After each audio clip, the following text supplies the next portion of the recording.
Hello! Hi, welcome, come on in. Oh, hello. Hi. Welcome. Yeah, this is Ed and Riley. Hi, Riley. How are you? All right. Wonderful. Hello. Hi, how are you? Good to see you. Hi. Thanks for coming in. That's all right. I just walked straight past your environment. I'm so good at this. I just walked miles that way. Perfect. And then came back. That's what we aim for. Yeah. Yeah. And the dog was happy, so that was good. Yeah. That's Cookie. Hello, Cookie. Cookie, hello. She's pretty good, which is why I brought her. That's good.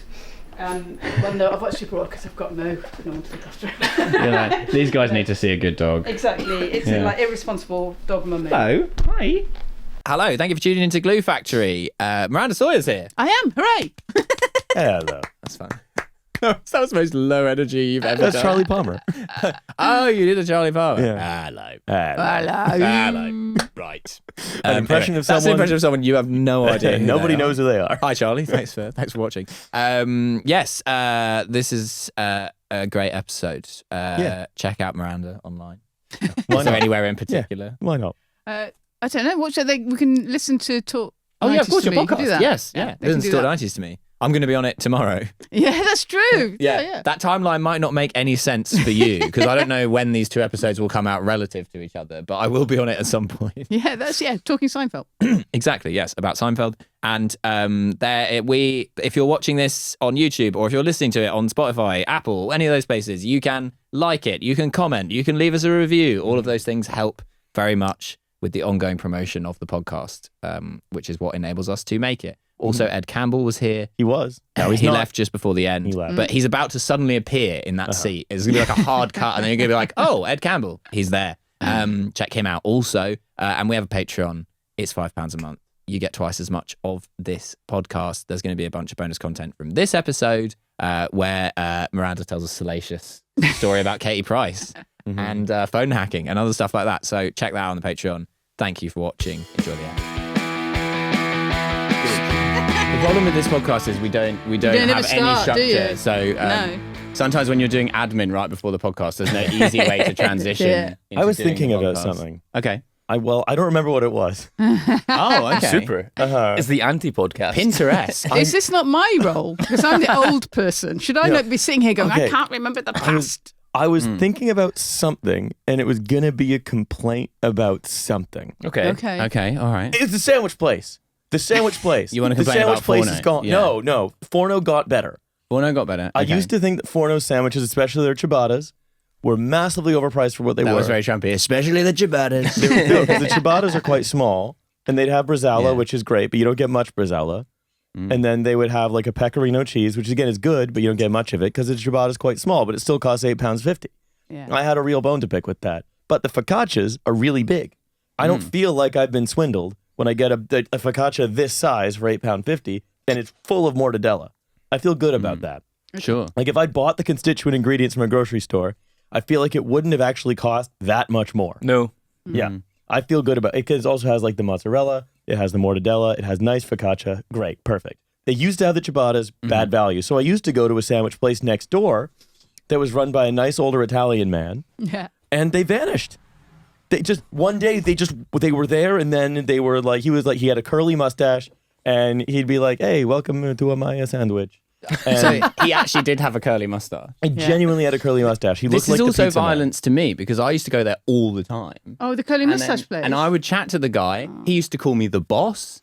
That's cool. And I learned that I was the only guy that he called the boss because I know other people went in there and he knew me and he would go, "Where's the boss?" Wow. So he recognised something in you. Boss-like. That's right. I'm like, correct. I am the boss.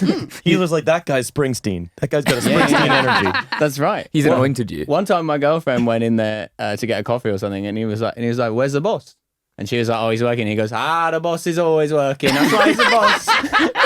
What does he think you do? And I was like, "I will buy a sandwich from you every day." And then one day, gone. Yeah, it was like the accountant in Layer Cake. Like I just turned up there and it was an African restaurant, and I was like, "Sorry." It's Wow. always been a place that charges £17 for jollof. Always. So there was expensive. never been an Italian man here. Yeah, Yeah. That's scary. There He's ain't gone. there ain't no Italian here, and there never was. yeah. Yeah, he's gone. I don't know where he went. I don't know what happened. I think he went back to Italy because I asked the people from the African restaurant, and they weren't very happy about being asked where the previous guy went. I guess it's sort of like talking about your ex, you know? It's like not, it's like frowned upon. Yeah. You're not happy with what I'm providing? Yeah, exactly. Oh, you don't want jollof rice? Well, it's twice the price. Yeah, and also not the same. Yeah, it's different. Like it's completely different. You may want jollof rice, but you don't want it at the same time you want a sandwich. Like it's a different thing. Yeah, Exactly, Look, yeah. I really liked my midday salsiccia friarelli. Yeah, you're not having jollof rice at like 12 noon. Lunch. It's not. That's a heavy lunch. Yeah. It's a dinner. It's That's a a dinner. It's a aggressive. Sunday lunch, but it's not a weekday Yes. lunch. No, you're absolutely right. Yeah, And so now he's gone. Yeah. My favourite Gerardo story, to close out the Gerardo unit, is, I mean, I hope you're doing well, man. If you're checking out the podcast, I don't know. I walked in there one day and Comment, hello, boss, if you're Gerardo. That's right. Or even if you're not, I'd appreciate that. And I went in there and I'd been away in Australia for like 6 weeks, and Yanis said, oh, he's been closed for ages. And I'm like, really? He does keep odd hours, but he's normally like open at these. He's like, no, I swear to you, it's been like shut up. And then so I went in there that day as it happened, because it happened to be open. I was like, there he is, open. What's Yanis on about? And I was like, oh, how you doing, man? And he's like, well, I'm not great, to be honest with you, mate. I was stabbed. And I was like, sorry. Oh wow. Holy shit. Holy shit. Gerardo. Yeah, but it was just like, it's the funniest thing anyone's Oh my ever said to me. God. I'm Oh not my God. great, to be honest with you, mate. I got stabbed. Was like, wow, beautiful. Yeah, he was getting the night bus home one night, and some guy just stabbed him, just like Whoa. Unprovoked. totally random. Yeah, he said the guy was like walking past him to get off the bus and just like stabbed him in the leg. Jesus. Wow. So he was in hospital for like 2 weeks. Oh my Was he trying to like grind experience or something? That's kind of, it is sort of quite like GTA behavior, isn't it? yeah, Like high Gerardo points. accidentally turned on like aggressive pedestrians. Yeah. Did Gerardo like drop a bunch of money? Yeah, maybe, I don't know. Got a hole in his pocket very elegantly. God But damn. maybe that's why he left. Obviously, like I mean, Yeah. you don't. Yeah. You He was don't want to, like- you don't want to offer Yeah. your sandwich to a kind of city that then decides to stab you in the No. leg. Yeah, but he's like, I'm a going back to the Caserta outside of Napoli, much safer. He's become like a Sadiq Khan's London guy. Yeah. Like, you'll get stabbed. But you can't blame him because But he he did did. get Yes, he stabbed. actually did. Yeah, And exactly. it was random, Yeah. and it was just on public transport. And it's one of those Like- things where that anecdotally does occasionally happen. Yeah. By the numbers, I suppose the odds of it happening to anyone is equal to it happening to anyone else within a certain like boundaries. Yeah. So it just so happens that we happen to know the guy who that happened to happen to, even though stabbings are, by every metric, down. Yeah. I got stabbed in the Sadiq Khan's in North Cram, London, because I was on a bus because of the ULEZ. If I was driving, it would not have happened. Guy's literally just immigrated from Italy, voting reform. Drawing the line at yourself. I just escaped the place where the show Gomorrah is set. Yeah, exactly. You seen Gomorrah? No, it's about the mafia, right? Yeah, no, it's not about the mafia. It's about the Camorra. Which is what? Well, the mafia is Sicilian. Oh, The Camorra is Neapolitan. right. And the Ndrangheta is Roman?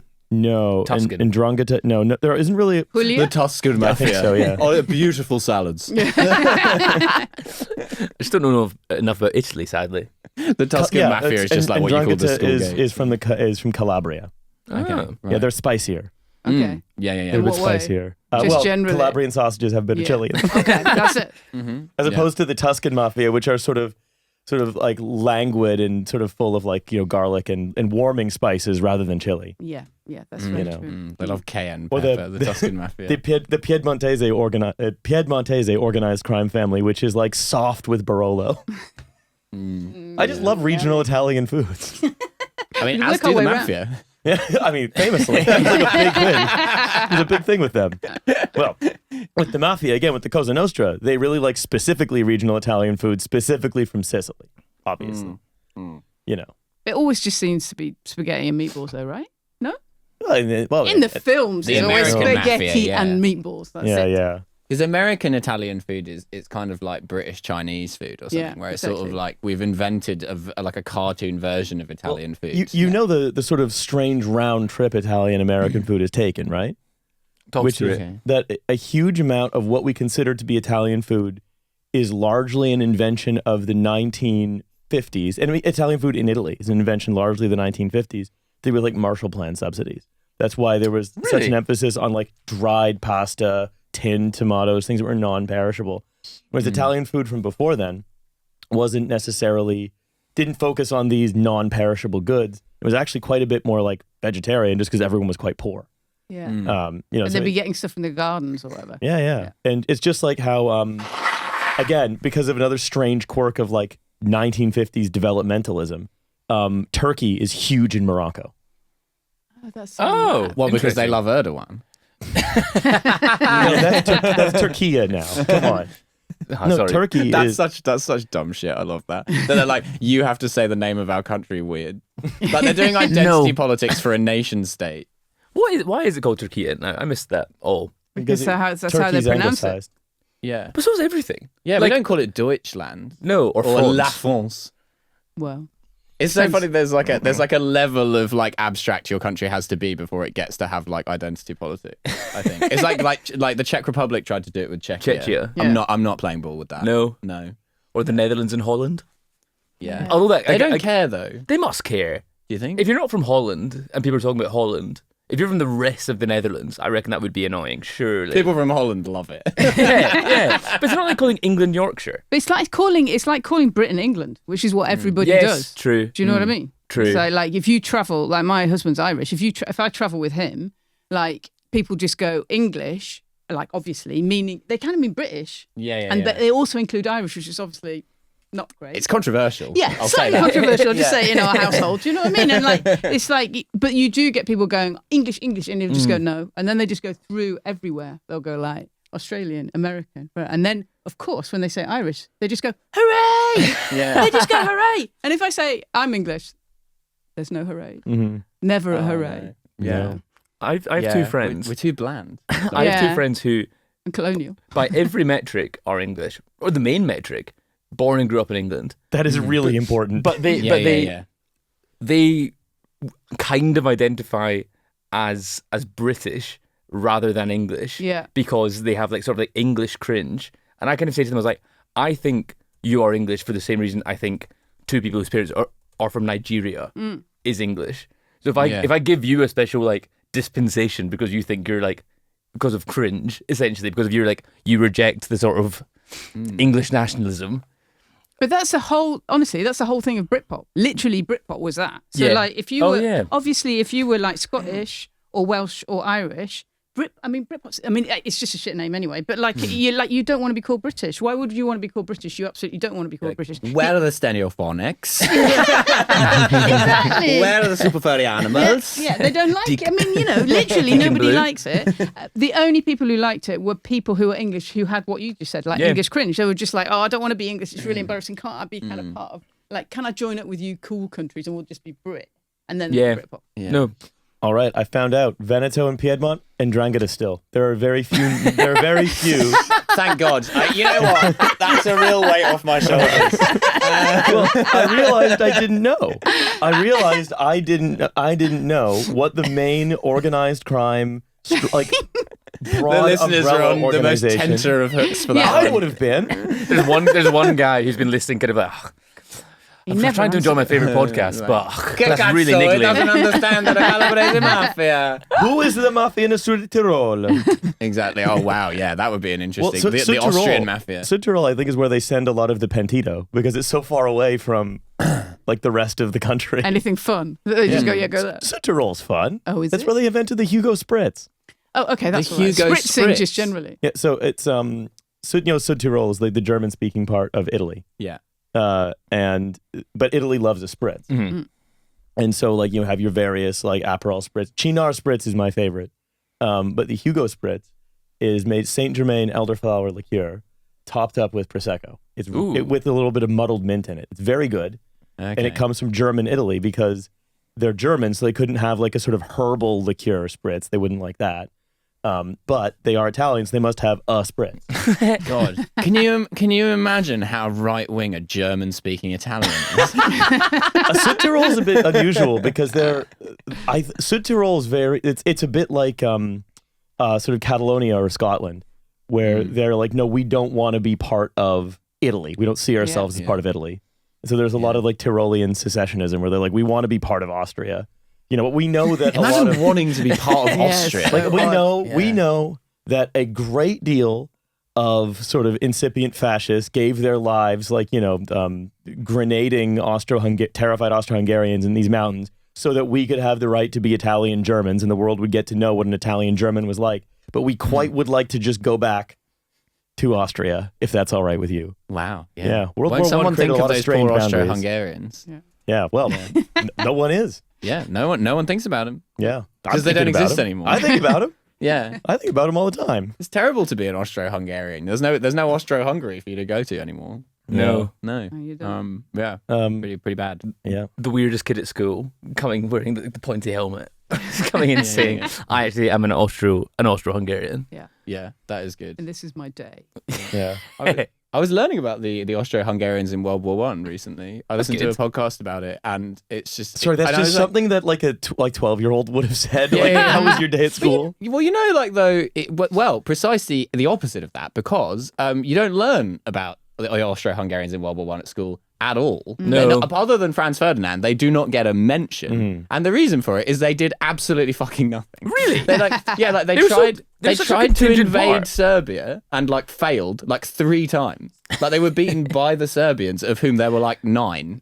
And they were that gang. And then eventually they just gave up. They just basically, This one will just stay home. yeah, they got fucked up by the Russians, who were easily the worst side in World War One. The Russians were the most incompetent, to the point where they also gave up. Yep. Yeah, the Austro-Hungarians started the whole thing, and then it's like they arranged a tennis tournament and went out in the first round. It's unbelievable. Yeah. Bill Ackman. Bill Ackman did that.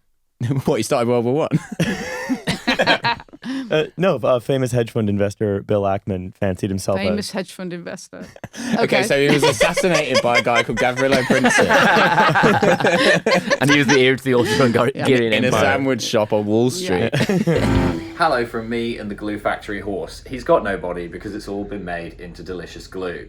This is a quick interlude in the middle of the episode because we shot a lot of behind the scenes footage in this episode and it was actually pretty good, so we wanted to include some of it, but not at the beginning where it would be confusing. We've decided to put it in the middle when you're already engaged in the episode, but you're like, hey, maybe I need a break from the riffs. So the following couple of minutes is going to be some more behind the scenes from before the episode began, and then once that's done, we'll then cut back into the episode where we left off. Does that make sense? Okay, enjoy. Thanks. Well, have I ever told you that story with my my girlfriend at the time? We were talking about Rita Ora, and I was like, oh yeah, she's Albanian. And then I got a text from her later that said, actually, Rita Ora is not Albanian, she's from Kosovo. And I was like, you don't even know that you're opening the sectarian Ark of the Covenant here. Just 2 eagles calling. I mean, it's not really that related. What? Well, I mean, it's don't film me saying that that it's really Serbs that have the problem with Kosovars, not Albanians. Here, no, I have a question for you, actually, Milo. Right. Every time you turn on that camera, you ask some difficult sectarian question.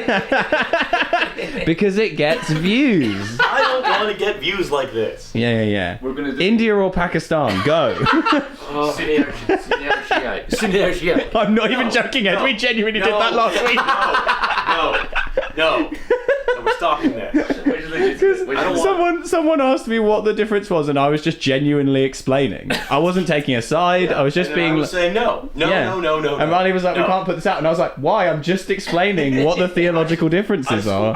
I'm squeamish. I'm not squeamish saying about one's better or everything. one's worse. I'm just saying. I'm squeamish about films. I'm squeamish about controversy. I'm just squeamish. I'm squeamish about controversy. Is a funny thing to say. How are you squeamish about films in a way that's similar to being squeamish about controversy? I wish that there was an alternative edit of every. I wish that every movie that you got to choose one of 2. Right. Right. I'd love a horror movie where they don't go in there. I actually get We're that. just like crisis averted. Yeah, a 20-minute long episode of a TV show about a young newlywed couple whose car breaks down, and shall we ask at this scary old house for help? No, let's call AAA. Yeah. And then the rest of the movie is just them getting to where they were going. But then you miss out on Rocky Horror. Which is excellent. Yeah, Miss but out on also Tim- Rocky Prime Horror. Tim Oh, Curry. let's go up to that really camp house. Yeah, Rocky Horror is not upsetting. Right? Nothing upsetting. Let's ask that man in fishnets for help.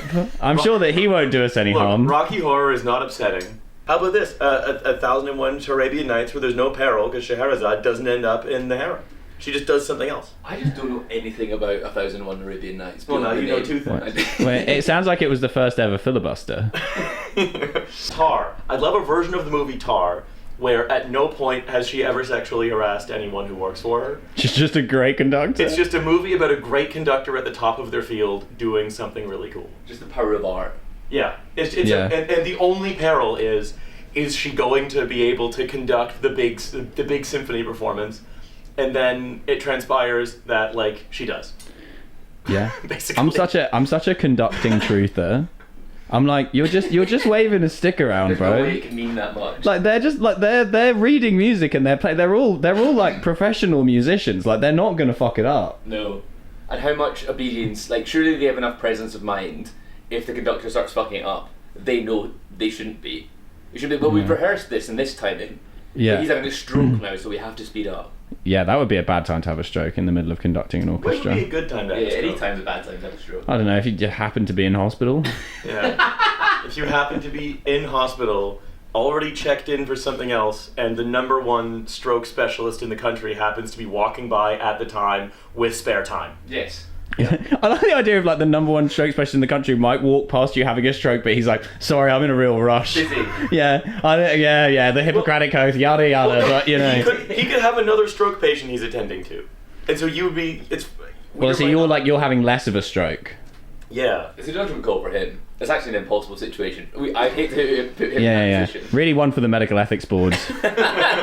So the South Tyrol secessionist movement. Ooh, bombing campaign. They did a bombing. I mean, everyone in Italy in the '60s was doing a bombing campaign. Yeah. Like everyone and their dog was doing a bombing campaign in Italy in the '60s. True. It was really, really popular. It was like rock and roll in America. Yeah, or like baseball, national pastime. Yeah. No, it's the How can you not be romantic about bombings? the bomb heard round the world was, of course, You're not making the bomb right. You never have onions and a garlic into the same bomb. the earliest post-war activism for South Tyrol's removal from Italy can be found in the South Tyrolean Liberation Committee, which conducted bombings of infrastructure and fascist monuments throughout the 50s up to 61. The most notable of these incidents was the Night of Fire on June 12, 61, in which an electrical supply unit was destroyed via explosives. This incident was followed by a series of bombings and ambushes in Carabinieri and security forces, with the 1967 attack on a patrol at Cima Bellona being the most notorious. Years after the You really Liberation put Committee... some sauce on that place name. Thank you. I like Italy. Years after the Liberation Committee ceased activity came Ein Tirol, a far-right terrorist organization. Jesus. Which followed in the footsteps of its predecessor by executing explosive damage of relics of historic monuments. Since the 80s, the extremist group has taken on a far less prominent and violent role in the independence movement. However, in 2009, a mountainside overlooking the celebrations of the Sacred Heart of Jesus feast was burned to spell out the name of the group, Ein Tirol. Goodness me. That's quite inventive. Yeah. I mean, and kind of decorative. Do you know what I mean? Like, it's not just a bomb. That's pretty. It's a bit like a gender reveal, isn't it? What? Yeah, with the One balloons. Tyrol. It's like, it's Austria. Who could that be? Who was it spelling out? Yeah. Which far-right terrorist group is this? Yeah, I think it's hard. It's hard to have any sympathy for a separatist group that wants to be part of Austria. I think that's the main. That's the main issue. What would be acceptable to want to join? Which country is fine? Well, actually, Italy. I mean, Italy's nice. We're staying We're here. spending a lot of time talking about Italy Yeah. because Italy is nice. It is nice. That's true. I think you've got to be trying to join a downtrodden country. Like, I think, Ooh. the sympathy for, like, Northern Ireland joining the Republic of Ireland makes sense because Ireland has a history of repression. So it's an inherently sympathetic struggle. Whereas, like, if it was the other way around, if there was a bit of Ireland that was, like, trying to join the UK, I think people would be like, that's weird. Yeah. It's a bit odd. That's odd. That's strange. Yeah. Or just or I suppose they're also like one town in Switzerland being like, we feel a bit French. Yeah. Well, there is an exclave. I swear to God, I've talked about this in the podcast before.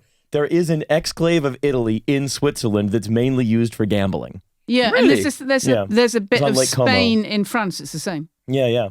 Right. And then there's a small microstate in Italy, San Marino, where they have very liberal gun sale laws. You can just go and buy a gun at a store there. It's all just about Perfect. shopping. Oh, San Marino. Yeah. Yeah. Well, taking it back to Northern Ireland for a second, just want to make sure we're still on controversial territory. And there are people in Northern Ireland that do want to stay with Britain. Yeah, there are. Famously, famously, they don't like it. And They don't like it. will they let you know?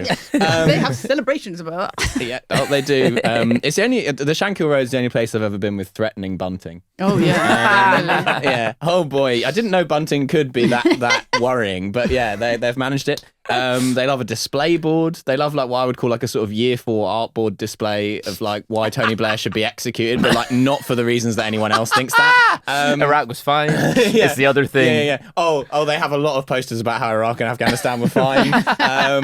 They really take on a lot of like struggles of like what they see to be their team, like stuff that's not really relevant to Northern Ireland, but they're like, but broadly speaking, these are our allies and we will support them. However, so I went to your cousin Dan McKeon's special taping. His name's Daniel McKeown. McKeown. No, McKeown. McKeown. Yes. Like the Irish. Everyone calls it McKeown. So it's like. And that's the difference between Scottish and Irish. Like McEwen and But spelled, it's McKeon. Yeah. And it is Irish at some point, to be fair to him. Yeah. But anyway, Daniel's special, I'm sure, was amazing. That's the same route as like the Barry Keoghan surname, which I gather should be pronounced Keown, but he pronounces it Keoghan. Really? Yeah. So every time you say it, you sound like you don't understand how Irish is pronounced, but like he says it that way, so you kind of have to say it that way. Yeah. I think. I might be wrong. No, that's but right, definitely. Because he Yeah. definitely pronounces the G and you're a bit like, okay. Yeah. Because the name Owen, spelled like that, would be Owen. Yeah, It wouldn't be Eoghan. Yeah. And that would be crazy. Sorry, anyway, back to plugging my cousin's wonderful special. So yeah, I saw his, and he had a bit about how sorry, this does relate to Northern Ireland, but it's quite elaborate. So he had a bit about how he used to think that if he like crouched on the toilet, it would be like shitting like Spider-Man when he was a kid. And then until he got in trouble with his dad for like getting shit all over the bathroom, and he was like, oh, I'm trying to be Spider-Man, but I'm actually Bobby Sands. And then so like I was there with Rajiv, and like we're really laughing, but not a lot of other people there got it because they were just too young to have any idea who Bobby Sands is. And then there was another comedian there, and we were explaining this joke to her because she hadn't got it. And then Rajiv was like, oh yeah, actually Bobby Sands is a really interesting guy. You know, there's a lot of like really like moving like Bobby Sands quotes and stuff. And he's like, there's a bit in where he wrote in his journal where he's like 50 days into hunger strike where he said, oh, I regret that I have only one life to give for my country. And she's like looking at us like really strange. And then he's like, and you're like, yeah, Ireland. And she's like, oh, sorry, I thought you meant the UK. And I was like, what on earth would you write? Bobby Sands on hunger strike for the UK. Oh my God. Unionist hunger strike. I might have told the story on the podcast. To be fair, I feel like a lot of the fucking marching band people believe that they're on a unionist hunger strike. It's the same thing. Like they think they're being persecuted. Yeah, I would definitely agree. I mean, persecution is part of their deal. And they think their British identity is under threat from the oppressive popery going on in the Republic of Ireland. Someone I know, I was about to disclose who they were, said to me once, quite early on at university, was like saying, so she lived with like someone from Derry, and was just had no idea about any history of Ireland, and just was like fully radicalised by this girl from Derry. And she said, it was about Bobby Sands, and she was like, and they arrested an MP and put him in jail. And I was like, that doesn't sound Not right. exactly like, what happened. And then I was like, looking up, I was like, oh no, he was in the IRA. Fully was in the IRA, and then became an MP. Yeah, like, in prison. It's also like different. Describing that as they arrested an MP and put him in jail. You're really like, yeah. I don't know it'd be like saying Kobe Bryant's death. You'd be like, a helicopter pilot died. Yeah. I don't know. That's where my mind went first. There was this guy who was an amateur helicopter pilot. Apparently, he died. I think he also played basketball. Kobe Bryant was assassinated by the UVF. That's my or it's the thing about Epstein being the New York financier. It's Is that exactly not untrue? Former MP Bobby Sands. We nearly very tantalisingly got onto the 90s earlier. Oh yes, which I wanted to push Miranda on the 90s. Oh yeah, that makes it sound like it's an adversarial political interview. Yeah, it also makes it sound like I can remember it. What happened in the 90s? Well, you're now doing the Ed Jones skit about the 90s. Have you seen that? No, what's that? I think about it all the time. Where it's like it's an Instagram reel, and Yeah. there's so few Instagram reels that I ever think about. But it's titled "Every Documentary About the '90s," Yeah. and it's just going like it's like when I woke up, it was 2004, and like, stuff like that. It's like, really, like, Why weren't you marching against the rack? You slept We were through. busy. yeah, I'd done a lot of drugs. Yeah, it's also got that feel like now the 90s, which is weird for me. It's got that feel of what the 60s was when I was young. Do you know what I mean? So it's Yeah. like it's a time that's passed that sounds kind of And ironically, it's probably amazing. longer ago. yeah, definitely. Which is so it's scary. like, and it sounds like an amazing time, but it's like when you live through it, you're just like living your life. Do you know what I mean? Like you're mostly, I don't know, concerned about that you'd fallen out with somebody, or like you hadn't got anywhere to live and you hadn't got any money. Usual stuff that everybody's bothered about, and then it gets rejigged into a kind of epic.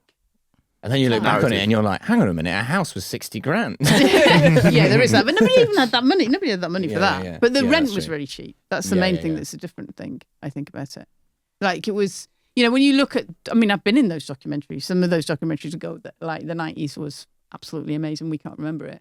And the main thing that It was amazing, I think. yeah, exactly. I'm told it was brilliant. Yeah, but I've literally written a book about the 90s, and the only reason I can write it is because I'm a journalist, so I wrote stuff down. And you go back to the things that you've written, and you're like, oh, You're living the plot of Memento. yeah, I literally can't You're going through your remember it. pockets like, I guess I was at that. Honestly, it's literally like that. Somebody put some picture up, and it was like the cover of a new magazine that had come out in the 90s. I can't even remember what it was. Like, and maybe not Mix Mag, but something like that, something kind of ravey.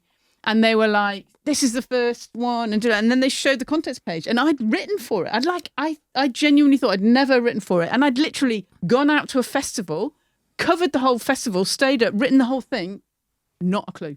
Just not a clue. I didn't remember brilliant. any of it. Yeah. If you remember whatever bad. festival that was, you weren't really there. Yeah, that's quite bad though, isn't it? Really? Yeah. Do you remember, now that you've seen it, what was it? Yeah, I think it was. I would ask you more questions, but Yeah, don't think it's there are any quite. answers. I think it was maybe the launch of something like Mojo, which is now incredibly kind of boring and old. But they old music. But I think they were launching it, and they were kind of saying, "Oh, it's just it's another music magazine. It'll be okay. We'll send this person here who likes going out to various raves." And so that's what I did, and and reported back. I think I reported back from Tribal Gathering. Did you ever go? Because there was like a lot of very early acid house that was coming in like the early 90s on like places off Brick Lane or Heaven and stuff. Did you ever go to any of those? Yeah, I went to it early. I'm so old. I went to it earlier than that.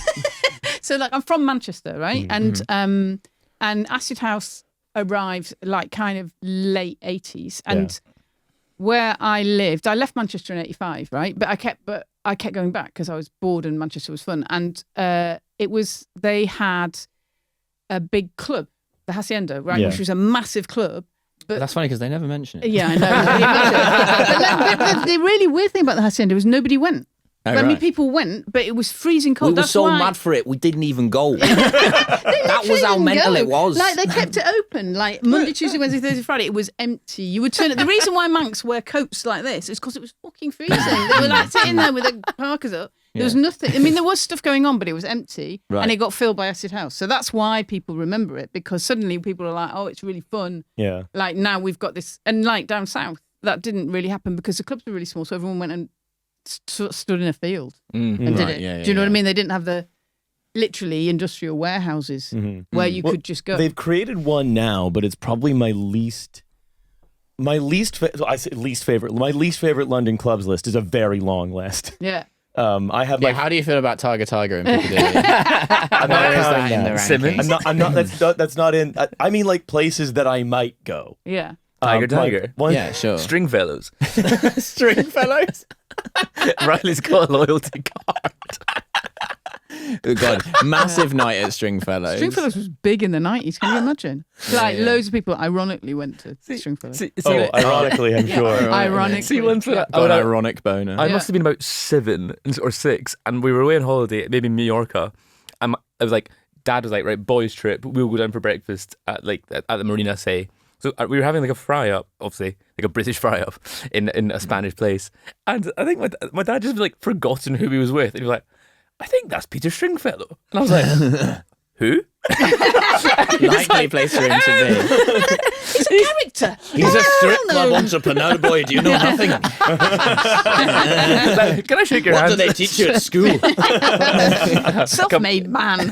What did I do on my holiday? I learned who Peter Stringfellow was. Yeah, I met him. He said I should come by his establishment.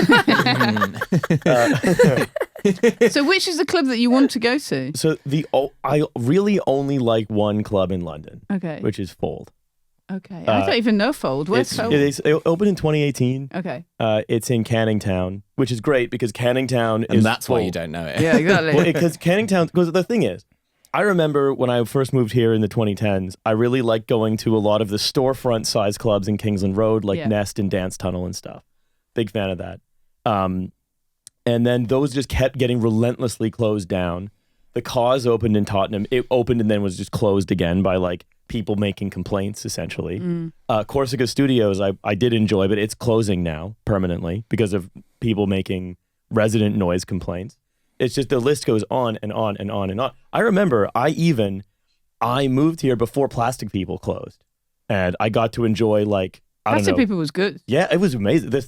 I don't even like dubstep, and I liked going to Forward just because the way that they set up the speakers was so perfect for it. Yeah. I don't even like dubstep, but is an incredible sentence. Yeah, It's I can't imagine any circumstances under which dubstep would be acceptable. Yeah. Like I can't. You have to draw the line somewhere. You can't like clubbing that much. It was a vibe. Yeah, Yeah, it's a it different was, thing. honestly, it was it's a a different vibe. thing. But dubstep is my 90s. I was around for the start of it. And at the time, I was like, this is crazy. And then now there's like, you know, like 22-year-olds Yeah, with they're getting back moustaches into being it. like, I'm really into dubstep. And I'm like, no, you're not, you mad bastard. It was bad in 2007. No one likes this. Forward is back. What is that? They're doing Forward again, but at Fold. Oh, okay, and that's why Yeah. you want to go. No. So Fold is a techno club. I like Okay. listeners know I love techno. I just listen to techno. I just love techno. And they're the only place that I think really does it well here. But like even now, like the only places that are left, like even the Cause reopened in like Silvertown. Because there have to be in places where the last place anyone would build flats. You've got to come this to this point. new club. It's in Yeah. the worst place imaginable. The newest It's one. going to take you an hour to get No, there. that's true. The newest one's in Barking Riverside. Yeah. That's the newest one that everyone's talking about. It's called Utopia. It's in Barking don't even We're know Riverside. doing where a club that at the is. sewage works at the Beckton turnoff. Yeah, because it has to be in these places where it's the last place anyone would build flats. Yeah. Yeah. Exactly, and it has genuinely to be true. cheap Yeah. and nasty. Except in London, that's like an arms race because Yeah. there's nowhere they won't build Yeah. flats. Like- You're just like somewhere they haven't built flats Yeah. yet. Yeah, like Fold is beside a wrecked car, like a lot full, literally, of crushed cars. Honestly, you're making And me a want to Wix. go.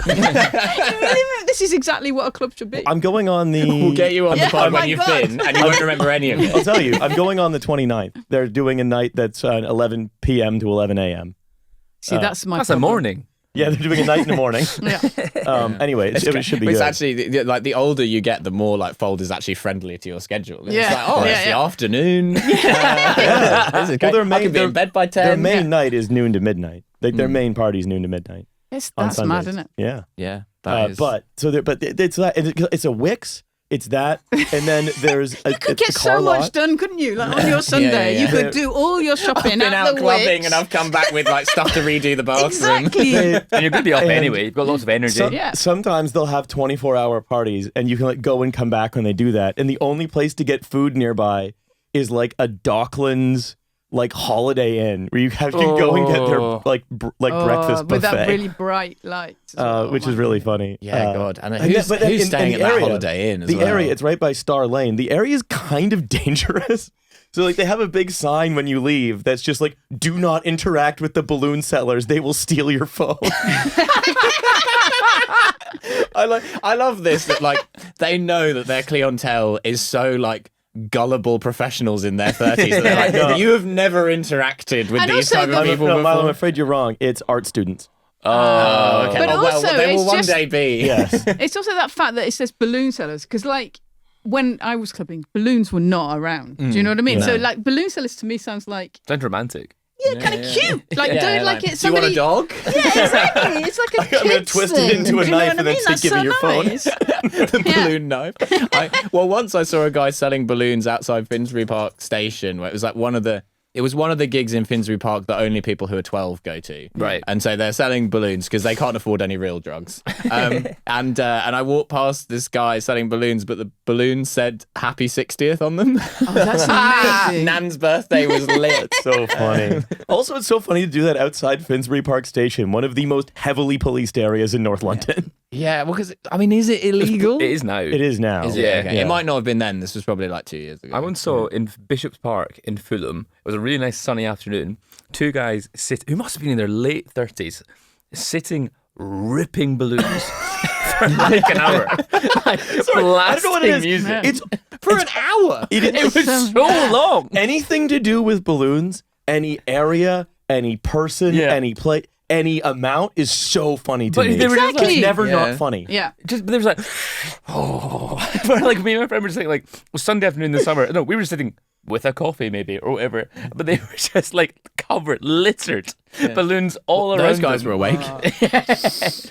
Absolutely They're just- insane. how much oxygen did like? What was their fucking O2 saturation? Like Honestly. 60? Oh, they probably gave them like actual brain damage. Yeah. Yeah. It's so when bad I for woke you. up, it were 2:04. They've gone backwards in time. But what I was getting to is there is a club in London that's like that. That's like open and fucking freezing, which is drum sheds. Oh yeah. I fucking hate drum sheds. I'm constantly getting invited to drum sheds. So you want it small, I like it small and warm.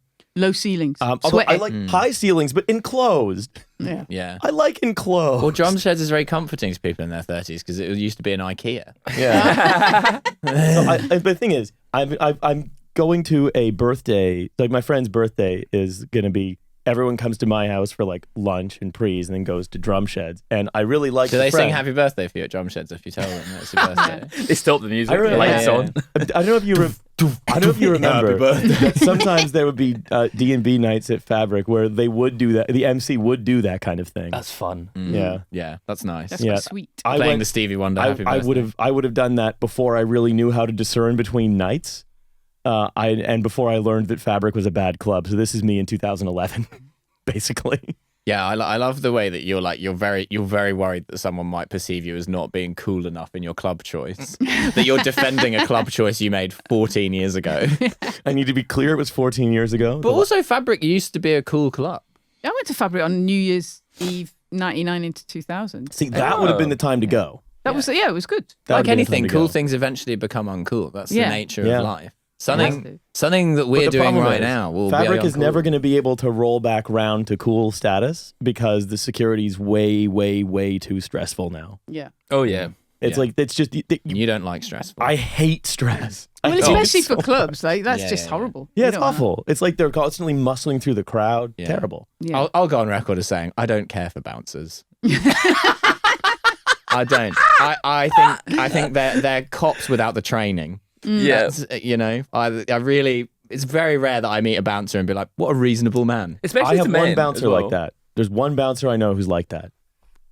He's called Ishmael, and he stands out front. Call him Ishmael. He stands out front of El Camion in Soho, and he's a really nice guy. And if you get him some pecans, he'll just get you to the front of the queue. Actually, yeah, there was a bouncer at the Fringe at Monkey Barrel last year who was really nice. There's always some. I will Yeah, disagree, definitely. Yeah. He was a Pakistani Pashtun guy, but he wasn't like a career bouncer. He just sort of like moved to the UK and become a bouncer. He was just big. They came to the UK and they were just like, "Yeah, have an armband with your name on it." Just I on think my he door. used to be in the Afghan National Army. But don't you mean Wow. go, oh, you're actually hard. Like Yeah, you yeah. weren't, like you're not just on steroids. But then they're probably the most reasonable people because they have nothing to prove. Like they don't have to kick the shit Yeah, of yeah, anyone yeah. preemptively because other people are just like concerned to be found out Yeah. by a particularly hard club goer. They need to Yeah. assert themselves. Yeah. One of my friends was once getting kicked out of a club, and my friend's like maybe 6'3", so he's quite a big guy. It's a big lad. And the bouncer was like really rough handling him, and my friend was like, "Wait, I'm leaving. Can you let go? Like I will. Like if I kick off, do that. I'm completely complying with with everything." Like yeah, sorry, mate. And he just, I thought you were going to say, and he just carried on. no, he just like You've walked actually out. made rather a good point there. He was just like, yeah, no, I'm going. Like, Yeah, Sorry, it's all the anabolic steroids. I was waiting to do something. I'll just think I don't talk about my feelings. To be honest, I'm taking him to work. I should leave him at home. that was unprofessional of me. I'll be reporting myself to the SIA. I've ever told the story of when I got thrown out of Barrio on Essex Road. And it's not a place I wanted to be. No, I'd that's been, so funny. I'd been dragged there because my girlfriend and her friends were very drunk. And I was not drunk. You can beat the name of which girlfriend was this? Okay. And anyway, we're in there, and then out of nowhere, the largest West African man I've ever seen, like, hauls me out of the place by my neck and was like, "I told you to stop vaping in here like 5 times," and I was like, I was not vaping at the time when this happened, and I was like, brother, you have mistaken me for someone else. And I was like, if a man your size had told me to stop vaping 5 times, I would have stopped doing it. I'm not crazy. To be honest. Probably once. You know what the funniest thing is? I was vaping in there. At no point had I interacted with this man, and I was not vaping at the time when he dragged me out of there. And then so he drags me out, and I'm like, look, man, I don't even want to be in there. I'm in there because they're drunk, and they want to be in there. And then he brings over his manager, who's always the little guy. And then the little guy, I'm explaining to him, and he's like, yeah, you seem pretty sober and you're not being a dick. And then he goes, but the thing is, we bouncers have a code. And he's like, and if he wants you out, you have to be out. And I'm like, I want to be out. I just need to get them out as well. You just wave through the window. I'm really sorry. I've got to go. Can you do me a favour and throw them out? And then we can all go home. They're vaping. Can we like plant drugs on them?